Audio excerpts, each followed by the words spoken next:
August 1760. Deep in the wilderness of present-day Tennessee, Fort Loudoun stood alone.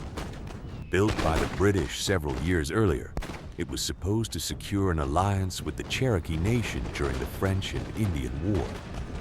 For a time, the alliance held.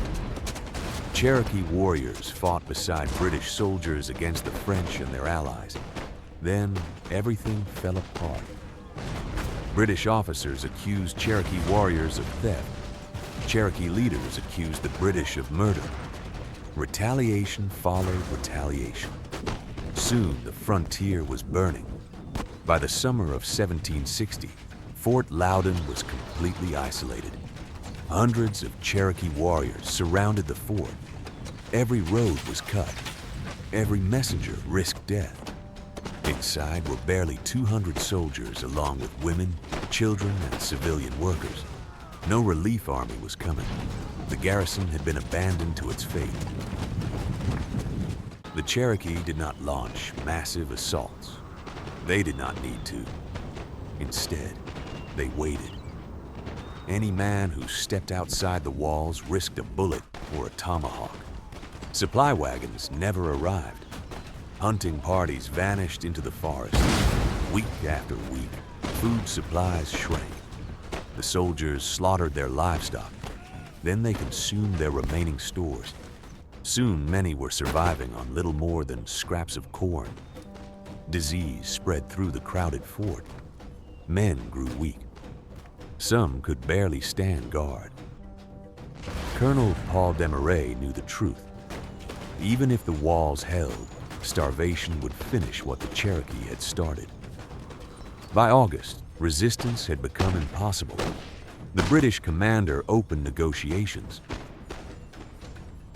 The Cherokee leaders offered terms. The garrison would surrender the fort. In return, the soldiers, civilians, women, and children would be allowed to leave unharmed. They could march east toward British settlements. They would keep their personal weapons. Their lives would be spared. For the starving defenders, it seemed like the only hope. On August 8th, the agreement was finalized. British soldiers destroyed much of their ammunition and military supplies before departing. The gates opened. The column marched out. Behind them stood Fort Loudoun. Ahead lay nearly 100 miles of dangerous wilderness. Still, many believed the worst was over. The surrender had been accepted. Peace, however fragile, appeared to have been secured. They were wrong.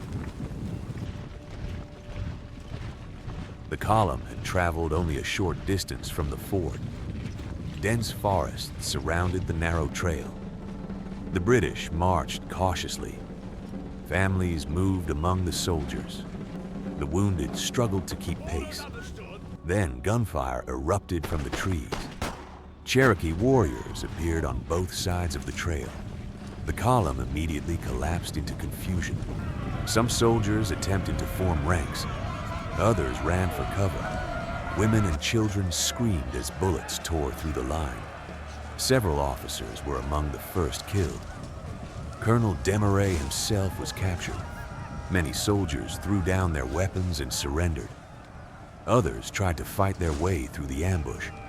Few succeeded. Within minutes, the organized withdrawal had become a desperate struggle for survival. The promise of safe passage had vanished in smoke and blood.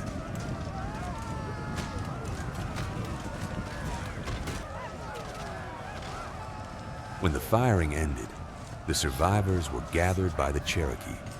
Many were taken prisoner. Some were adopted into Cherokee communities. Others were held for ransom. A number would never return home. The dead remained where they had fallen along the forest trail. Back at Fort Loudoun, the Cherokee entered the abandoned stronghold. The British frontier outpost was gone. Years of diplomacy, alliance, and cooperation had ended in violence. For the Cherokee, the destruction of the fort was a victory.